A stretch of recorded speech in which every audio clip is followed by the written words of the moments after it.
seated. Welcome back. February call for input. Yes, the state will call Dr. Reinhardt.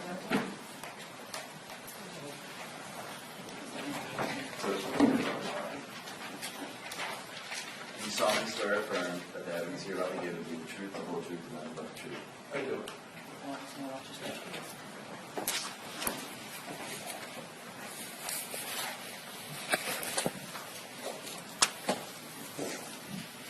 Dr. Motte, if you would please introduce yourself to the jurors and spell your last name for the record. My name is Reinhard Motte, M-O-T-T-E.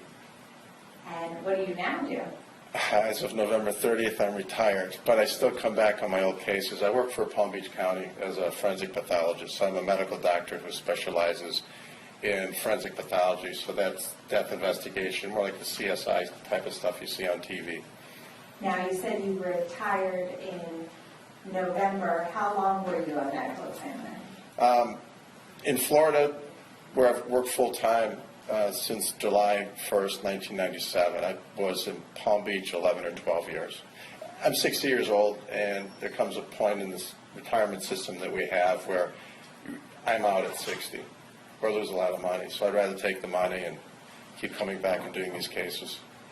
What is your education, training, and experience in regards to being a medical examiner? Well, originally I'm from Michigan. I grew up there. I went to medical school and undergraduate at Wayne State University in Detroit. I became a medical doctor in 1992.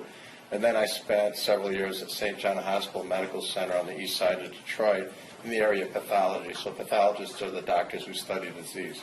So, for example, if a surgeon takes out your breast lump, we're the ones that figure out if it's cancer or not. We're the ones that do the testing. And we also are the ones that will do occasionally autopsies. And I had to spend time at the medical examiners in Detroit where I got hooked on forensics. So then I spent a sixth specialty year in forensics at Miami-Dade County and the University of Miami.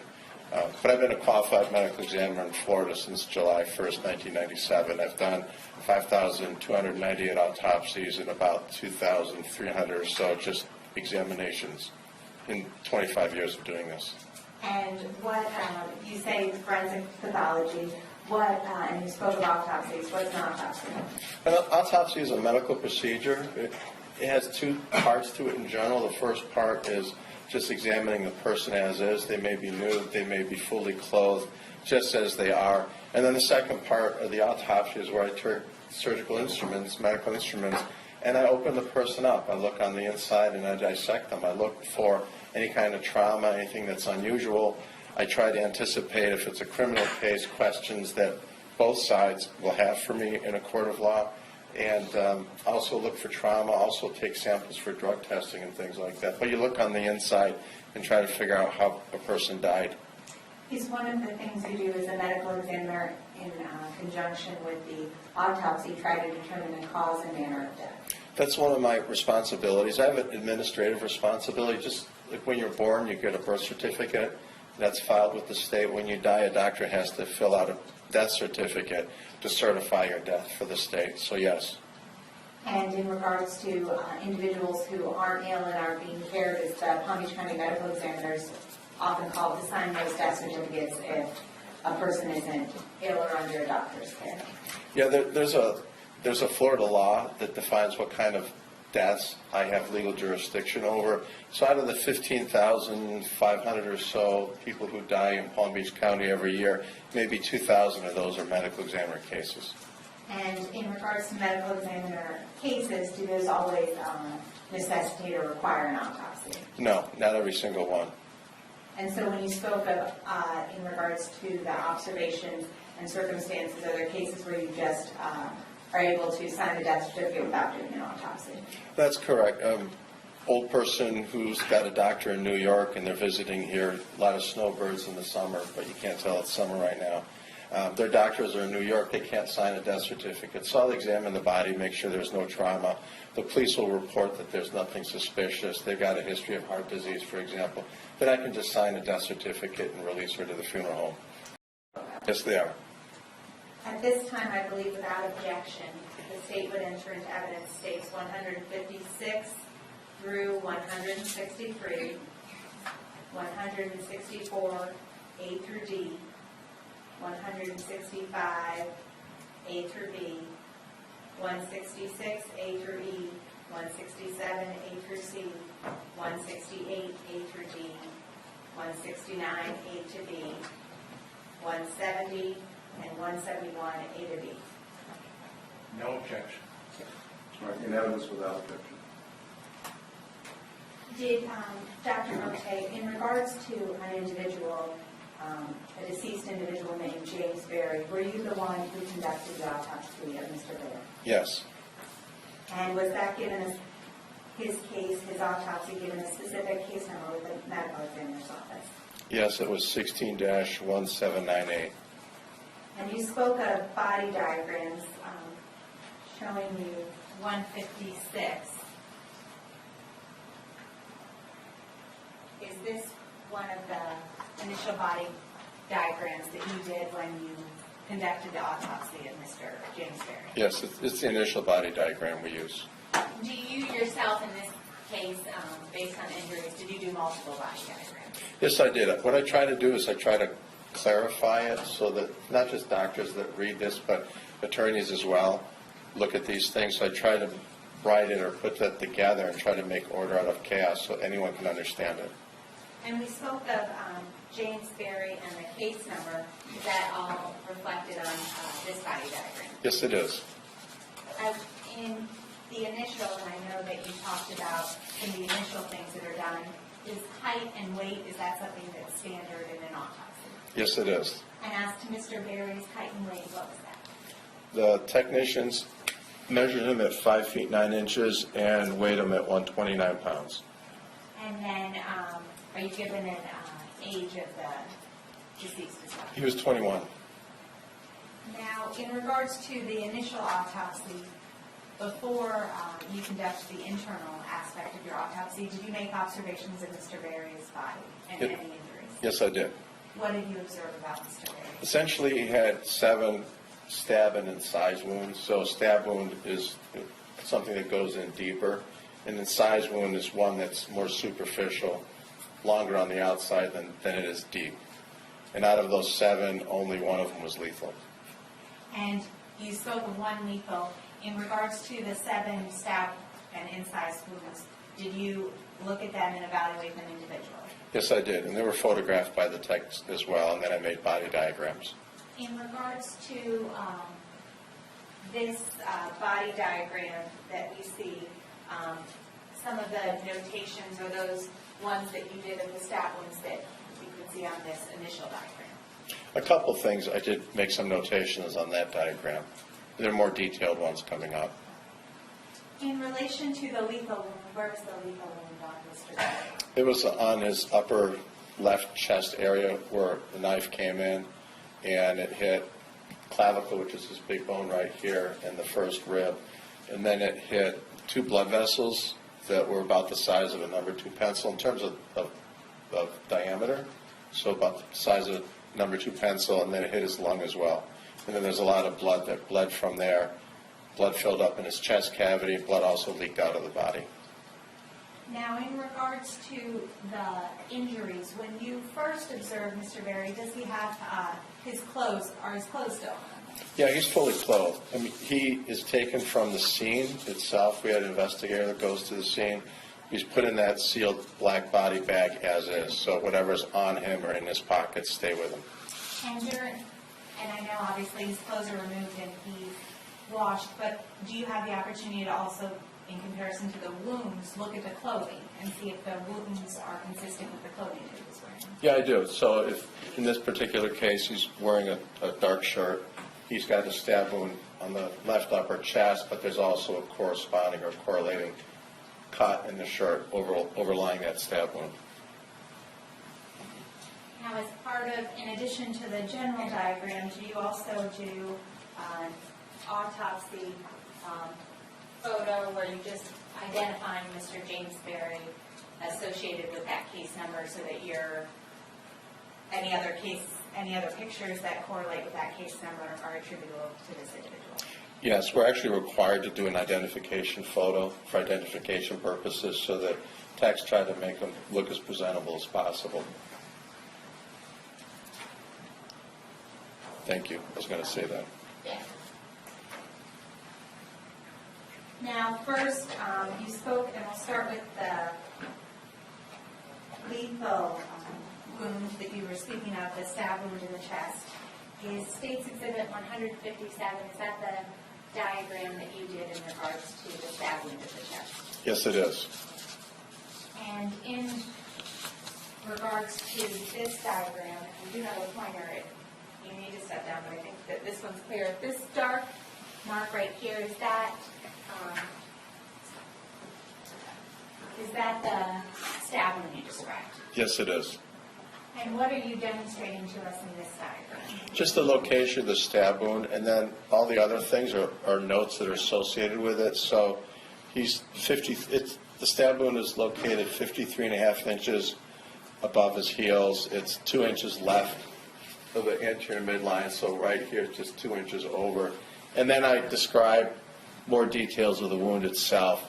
There's one end of the wound is sharp, which is where the sharp part of the knife was. The other side of the wound is blunt, where there's a blunted edge on the knife. And then I'm describing the knife, the tip of the knife leaves a little superficial cut on the skin surface.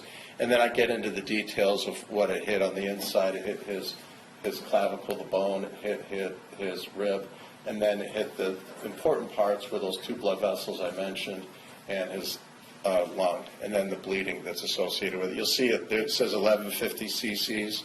And what does that translate to in regards It's to? 1,150 cubic centimeters of partly clotted blood. So it's what's still inside of his body, on the inside of his chest. And as that blood fills in, it pushes pressure on the lung and pushes everything on the one side, on his right side, over towards the left.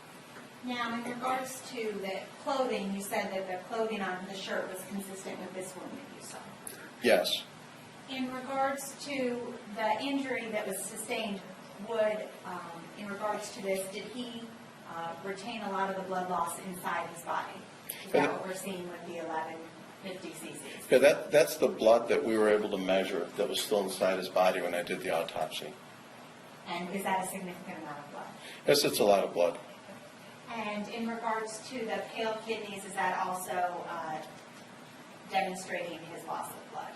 Yes, it is. When you're bleeding out, and in this case he's bleeding out of the body, but he's also bleeding internally, the body shifts blood away from less important organs. So the skin gets cold and pale and clammy because it doesn't need blood supply. The kidneys will start looking pale because they don't need blood. The blood really needs to stay in the brain and in the heart to keep you alive. And it's just a reflex mechanism your body has to try to protect itself. Now, you spoke of the injury hitting the clavicle in relation as well as the rib.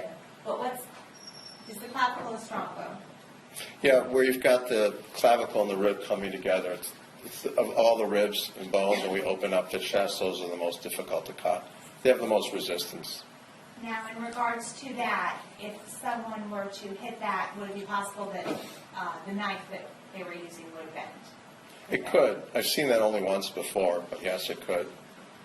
And in regards to this wound, you spoke of a knife, but were all these injuries, these stab wounds, consistent with that of a knife? Yes. And it says that you measured it at a 7-inch deep stab wound? Correct. So from the skin surface to the furthest point that I could examine internally, it was 7 inches. And in regards to these wounds, do you also do directionality of the stab wound? Yeah, I try to do that too, to see what direction it's going, what direction the knife is going. And what about this lethal stab wound? It was from his front to back, from his left to right, and slightly downward. And you spoke of this being a lethal wound. What is the effect on the body? Why is this a lethal wound? Basically, he's bleeding to death. He's bleeding outside of the body, but he's also bleeding internally. And what happens is your brain just doesn't get enough blood flow and oxygen to the brain, and he passes out. And then once he passes out, he just doesn't wake up again. And you spoke of bleeding internally as well as outside. If, in this case, if he had a shirt on, would the shirt contain a lot of the blood and cover the wound? Yes, it would. And was that consistent with the shirt that you saw? Did it appear to have a large amount of blood on it. Yes, it did. I'm going to show you at this time, what would the, we talked about how he would be losing blood, but what would be the effect on Mr. Berry with that loss of blood? Well, eventually he would just become weaker as he's losing blood, and then he just gets dizzy or passes out, blacks out. He doesn't wake up. It's like going to sleep and not waking up again. Now, in regards to this wound, you said that photographs were also taken. Is this the wound that we have been describing through the diagram that you testified about? Yes, it is. And just for the record, that's 164A, and then is this 164B? Is that a closer up of the wound? Right. I flip it the other way. I know I'm being... That's as is after the blood has been cleaned off. And is this another angle and perspective of that same image? Yes. And 164D, what are we seeing here? What's this? We photo document using rulers as well, so people can get an idea of how big something is. And this on the bottom, is that also the case number, how they're all affiliated with that as well? Yes, it is.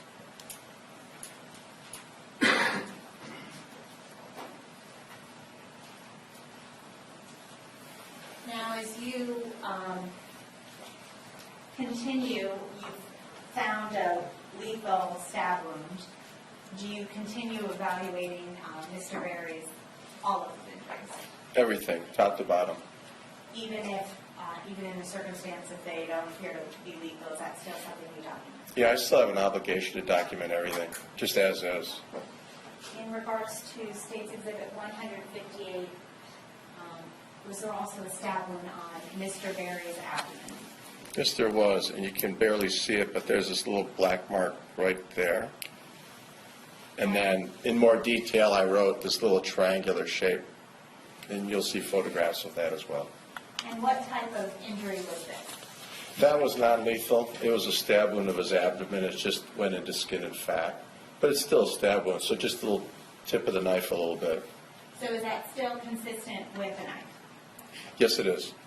In relation, you said non-lethal, what would be the effects on Mr. Berry? It would hurt, bleed a little bit. In relation to this wound, 171A, is that the photograph of the wound that you just described? Yes, it is. And what you're seeing here is not just the hole. Doing this right. You're not just seeing the hole, but you see the little triangular part. That's just a little scraping of the surface of the skin. So the knife scraped the surface of the skin a little bit and then made a little entrance. Now, in regards to this diagram, especially with a smaller wound like this, do you, when you are doing an autopsy, do you set up the diagram and the ruler so that it's facing that way to give directionality for where this wound is on the body? Right. So when you can read the number like this, it means the feet are down here and the head is up here. That way it gives you some orientation. Otherwise, you have no idea where you are on the body. Now, in regards to this, is this just a closer up of that same wound that we're describing in the abdomen? Yes, it is. On the left side.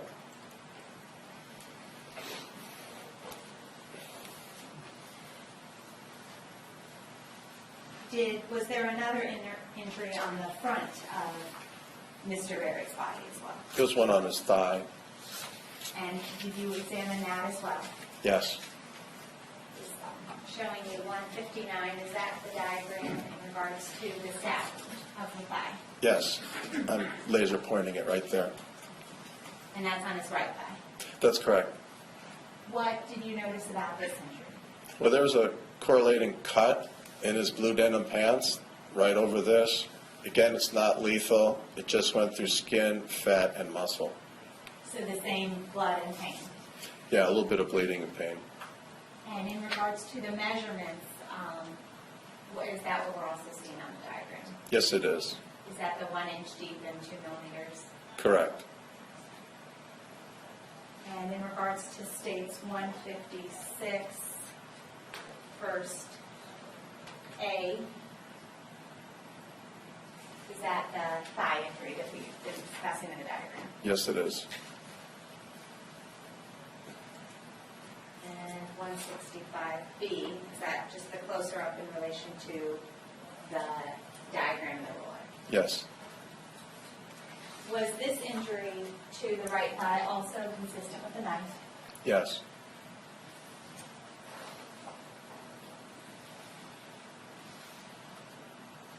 Did Mr. Berry also, in addition to the stab wounds that we discussed on the front of his body, did he have stab wounds on the back of his body? Yes, he did. And did you do another separate diagram? To Separate describe- diagram and photographs as well. In regards to Stage 160, the diagram, what were his injuries on his back? He's got, again, non-lethal, he's got one here in the right upper back area, and then another small one down here, left lower back, his left lower back. And first, in regards to the right upper back, was that a non-lethal wound as well? That's correct, it just involves skin and fat. And so the same in regards to the effect on him, pain and blood? Correct. In this one, you call an incised wound. Right. Versus the stab wounds. What does that mean? It just means it's longer on the surface, so the knife came like this, came down and across. Like you see in the movies, a slash wound. So it's longer on the surface than it is deep. Versus a stab wound, which is deeper than the damage you see on the surface. But the injury is, even though it's not called a stab wound, is it still consistent with a knife? Yes, it is. Now, in relation to this wound, the measurements that we see on the diagram, are those also consistent with the photographs as well? Yes. At this time, 166, starting with A, are we able to see? Right here. And keep in mind too, the body's moved around. So this, when I measure it, maybe the body's moved again and the skin is stretched a little bit more. So it may look a little bit different depending on how the body's moved around.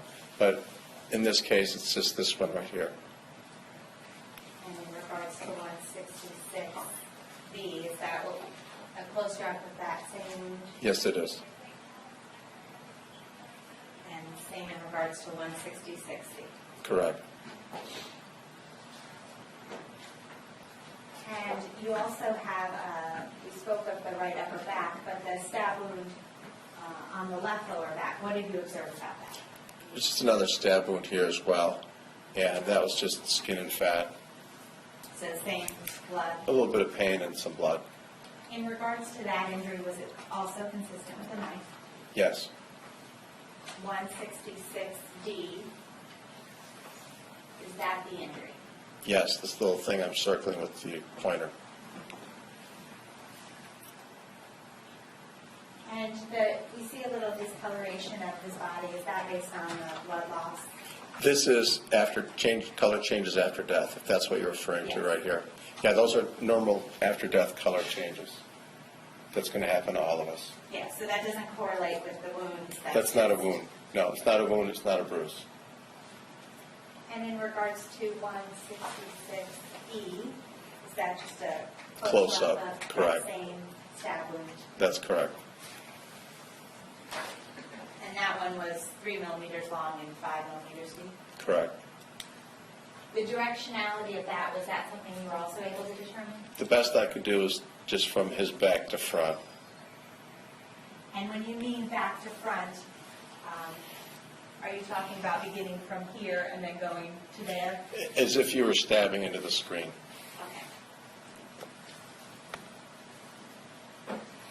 Now, did you also notice injuries in addition to the injuries we spoke of on the front, as well as the back of his body? Did you notice injuries on his hand? Yes. What did you notice about his hand? He's got incised wounds on both hands, right and left.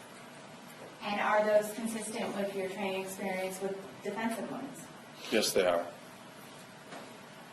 We'll talk about the right hand first. Did you also do a diagram of those as well? Yeah, each hand I did. Show showing you 161. First, in regards to the right hand, we see two hands. What is it? Just are you doing the palm and the? Right, that's the way we've got the body diagrams. They're just printed off the computer. That way you can see the right hand, the front and the back. There'll be another one left hand, palm side, back side. Now, first on the front, on the top of the hand, what injuries did you notice? You see this incised wound on his right index finger, right here. So it's kind of like a skin flap. So that's the knife or sharp instrument or sharp object cut this way. And the incised wound, is that still consistent with the knife? Yes, it is. In regards to this wound, did you measure is that what we see, the 2.3 centimeters? Yes, it is. Is that the depth? Yes, it is. I'm showing you 167 beginning with... I'm sorry, the depth is 1 centimeter. And then This the is 2.3 right. is the length. Correct. In regards to 167A, is that the same injury you just described? Yes, it is. So that's actually like a skin flap. And 167B, is that a closer up with the ruler? Yes, it is. And in regards to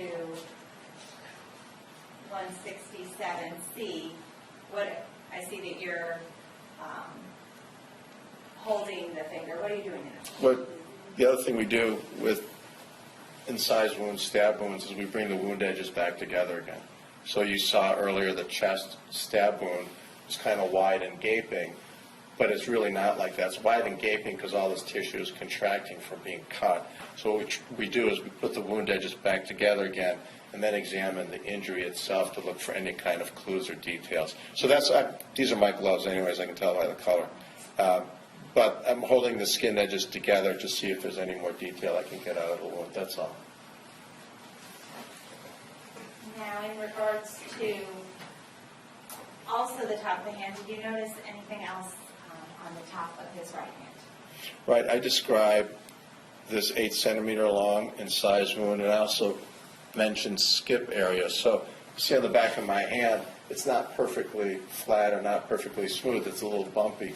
So if something sharp comes across, it hits the high parts of the bump, but the low parts it misses. So it was a very superficial cut on the back of his hand.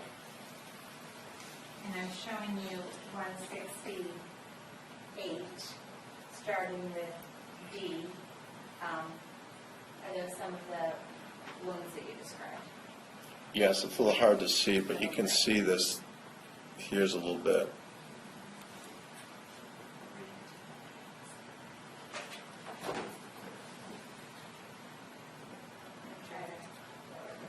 Yeah, you can see here there's some skip areas, but this is all one, actually. They all line up together.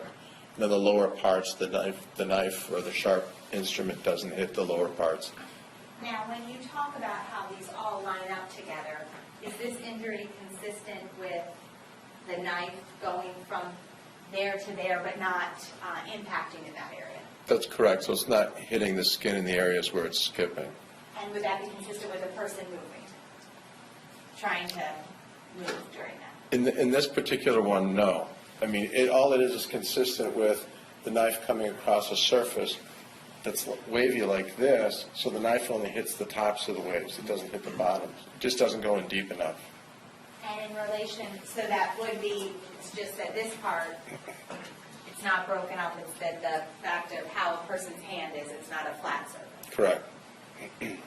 Is this over here just another injury also consistent with the knife on the side? It's actually, I think that might just be a piece of dried blood clot, but there's a little abrasion here.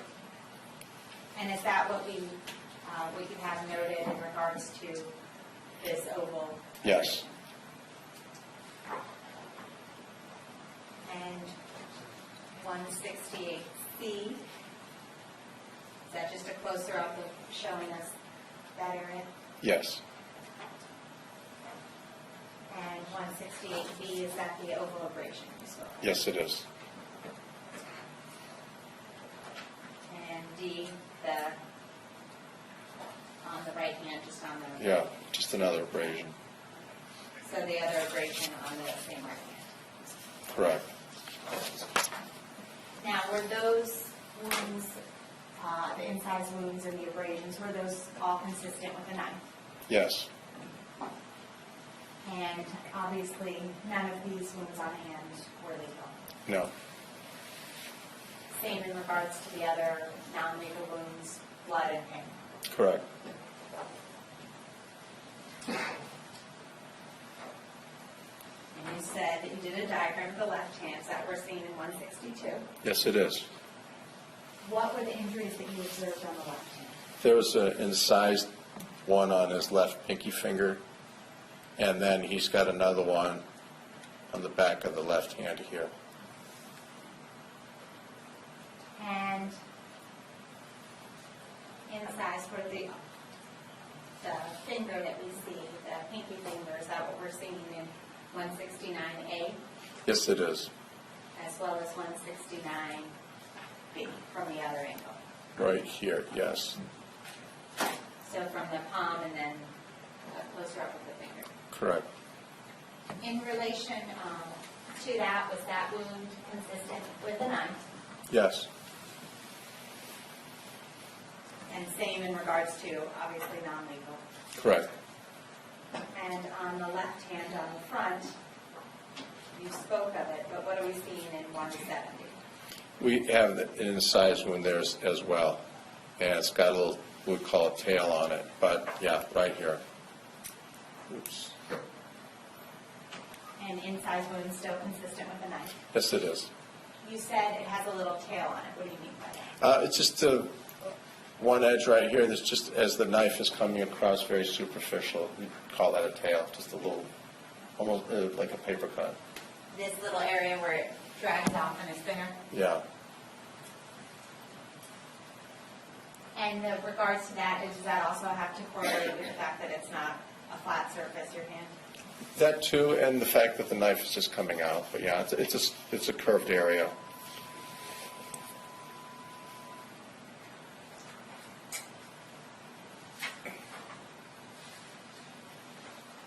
Now, in regards to, after doing the examination both externally and then what we spoke of internally, did you also continue to examine the body to eliminate any other cause of death besides the legal stab? Right, I still do a full autopsy, so not just the trauma that I'm looking for, but I'm also looking for natural disease or any other explanations of why the person would be dead.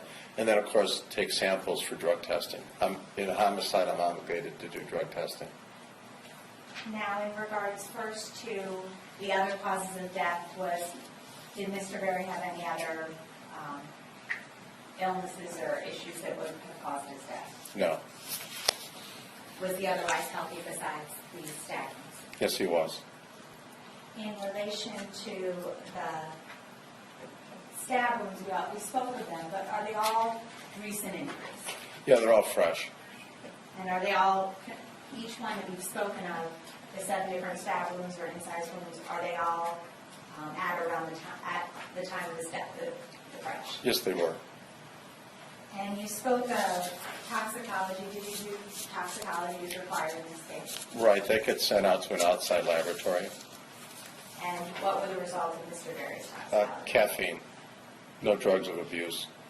And when you mean caffeine, you mean soda, coffee? I've got caffeine in my system right now, even be chocolate. In regards to, in addition to that, prior to, as part of the autopsy, did you also do an x-ray of the body to see if there were any pieces of the knife within the body? Right, the morgue techs will do x-rays, and sometimes if there's been a stabbing, a tip of a knife or something like that might break off inside a bone. But that's routine, that's a requirement, and there were no knife tips in the body. And in regards to you spoke of when the body stops, when the heart starts pumping, does the blood stop flowing? Yeah, I can still leak out of the large blood vessels, but essentially your circulation has stopped. In regards to Mr. Berry, we've spoken about your autopsy in Mr. Berry's case, were you able to determine a cause of his death? Stab wound of chest? So the lethal one, the very first one you described. Correct. And were you also able to determine, and did you, a manner? Homicide?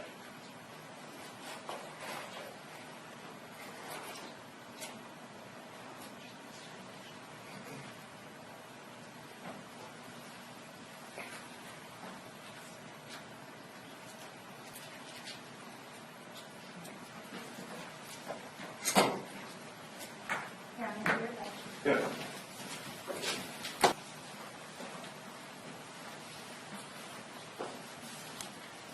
Just want to find a question, may I ask first?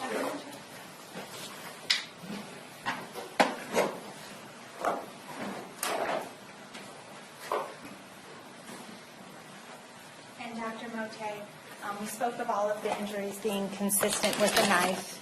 Would that include State's Exhibit 10? Yes, I've seen that before. And in regards to, and at the very edge, I guess you can see that it's ever so slightly bent, would that be consistent with hitting the hard area you described as the clavicle and where the rib connect? Correct, the first stab wound that we discussed. I have no further questions of Dr. Motte. Cross-examination. No questions. Doctor, you may step down, thank you. Thank you, Your Honor.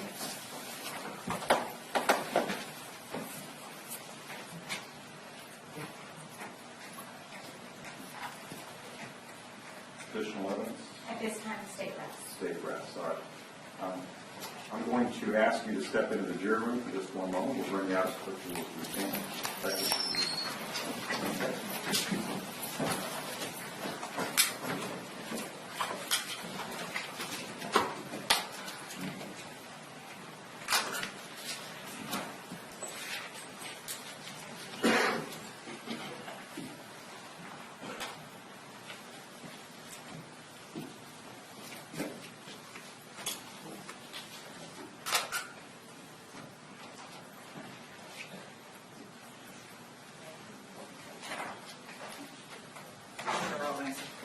Now, be seated. I'm going to begin with any defense motions. Your Honor, at this time, I would renew all motions, the motion to suppress, all objections, and at this time would move for a judgment of acquittal. Okay. I'm going to deny the motion for judgment of acquittal. State's made a prima facie case. I don't know that you have to renew your motion to suppress it, but to the extent you have, I'm going to overrule that objection. I deny the motion to suppress before, and I stand by that ruling. Better safe than sorry. It's fine. Other than your client, any other witnesses you wish to present? None and not my client. Okay, I do need to have a colloquy with your client. So do we have a microphone? Let's see. We can move that microphone over to the scene. I can use the one at the That's fine, too. I don't want you to have to take down the screen, but I do have to make eye contact with the scene. I can reach Yeah, it we if have you want her. me to take it down. Pardon me? We can have her stand right here. Yeah, that's fine. I'm fine. We just need to be able to see each other. That's all. Oh, okay. All right. Steve, I'm going to ask you, would you do me a favor and stand? Okay. So that way we can see each other. Could you please raise your right hand for me? Do you swear or affirm the evidence you're about to give is the truth, the whole truth, and nothing but the truth? Okay. Put your hand down, please. I'm going to ask you to state your full name. You're a little soft-spoken, so try to speak out if you can. Could you state your full name for me? Melanie Eam. All right, Ms. Eam, we're going to have a conversation right now concerning your right to testify or not testify in this case. The reason I'm having this conversation is to do two things. Number one, to make sure you understand your rights, and then number two, to make sure that you're exercising those rights for yourself. So let me begin with an explanation of your rights. In this case, you have a right to take the stand and testify, as any other witness has, in your own defense. But you also have the right to remain silent in this case, and if you remain silent, the jury is not permitted to use that in any manner whatsoever. So my first question to you is, do you understand in this case you have both the right to testify or not testify Do you understand that? Yes, Your Honor. Okay. Now, don't tell me what you spoke to your attorney about, because that's privileged. I'm not entitled to know that. But I do want to make sure that you've had the opportunity, the chance to at least speak to your attorney about whether you should testify or not. Have you had that opportunity? Yes. All right. Now, there are certain decisions that your attorney gets to make for you. We call those strategic decisions. But there are other decisions which are called fundamental decisions, which you have to make for yourself. Whether to testify in a case or not is one of those decisions that we classify as fundamental, which means you have to decide for yourself whether you want to testify or not. Do you understand that? Yes. And for yourself, have you made a decision in this case about whether you wish to testify or not? Yes. And what is your decision? Decided not to testify. Okay, you wish not to testify. Very good. You have an absolute right under our Constitution not to testify. I'll instruct the jury that they cannot use that in any manner whatsoever. You may be seated now. Thank you. All right, so that's going to conclude the evidence in the case. So we're going to talk about jury instructions, timing, things of that nature. Obviously, I want to give you an opportunity to renew your motion for judgment of acquittal under the higher standard. Do you want to do that now, since you're not presenting any additional evidence? Any problem doing that before bringing the jury back out? I have no problem as long as it acts as if I had done it after arrest. Yeah, well, you can rest now and rest when the jury comes back out, so I don't think there's any problem there. Does the state any problem with that? No, sir. Okay. Defense rests, and I renew my all objections, my motion to suppress, and the motion for judgment of acquittal on the higher standard. Okay. You don't have the higher standard. The state has put forth a case which will go to the jury, so I'm going to deny the motion for judgment of acquittal. I guess again for the third time, deny your motion to suppress. Let's talk about jury instructions, closings, those things before we bring the jury back out. I have a set of the instructions which are a draft, which contain a few minor changes from what I gave you last night, Larry, and what Mr. Scott had. I think I should have two for each side, so let me just hand these out. I want to go over a couple of things that are obvious and a couple of things that are not obvious.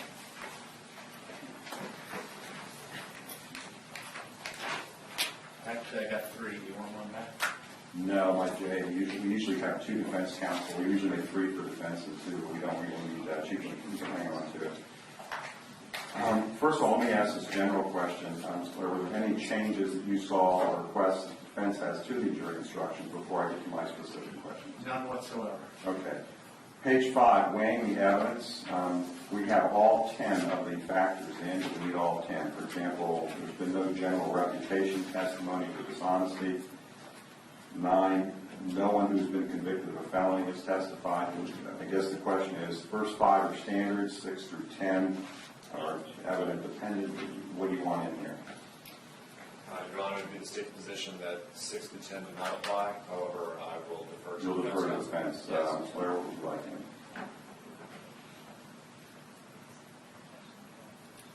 No objection to eliminating 6 through 10. All right, so we'll take 6 through 10 now.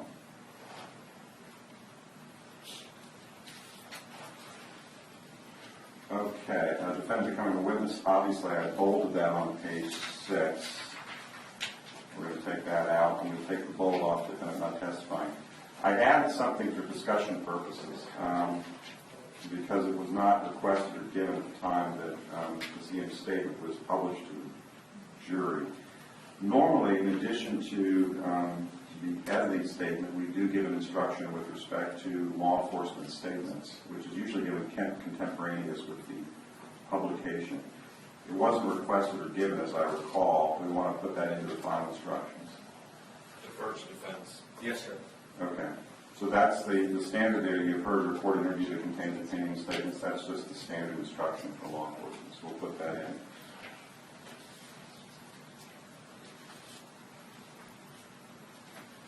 Were there any other comments, changes to the jury instructions? I have a question, if I may.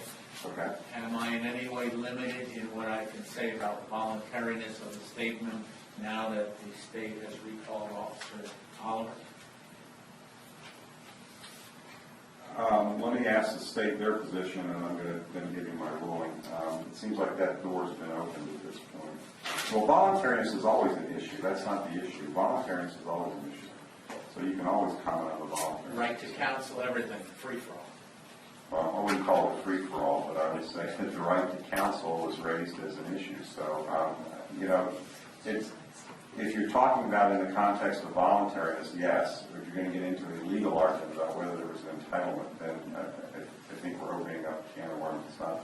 Actually, not a legal one, but a factual one about being under surveillance, about... Yes, all that's in play. All that's in play. The door's been open. Any other comments on the jury instructions? I haven't gotten to the verdict form. Yes, I don't know if it matters, but in regards to a definition, they're the same, but a definition of weapon in regards to second-degree murder, because there is the paragraph about murder, and the only reference to a weapon is dangerous weapon under excusable homicide. I know they read the same, but technically they're In your different. page, and you're going to second-degree murder. In second-degree murder, at the bottom of page 3, right before manslaughter, Right. there's the paragraph regarding the interrogatory, but there's no definition Of a weapon. of a weapon. Okay. Do you want to insert a definition? Yes, please, and I think it would also have to go into manslaughter. Agreed. All right. You have a weapon definition for me. I will get it. Yes, here. So that will go into second-hand manslaughter.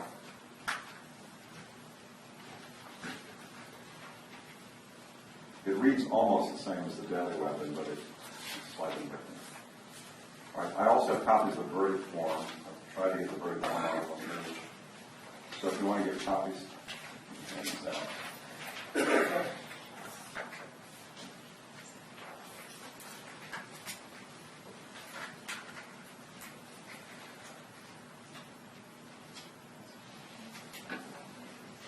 All right, how long are the parties asking for closings? 45 minutes, Judge. Mr. Larson? No more than that. All right, so 45 minutes aside. How does the state want to break its argument?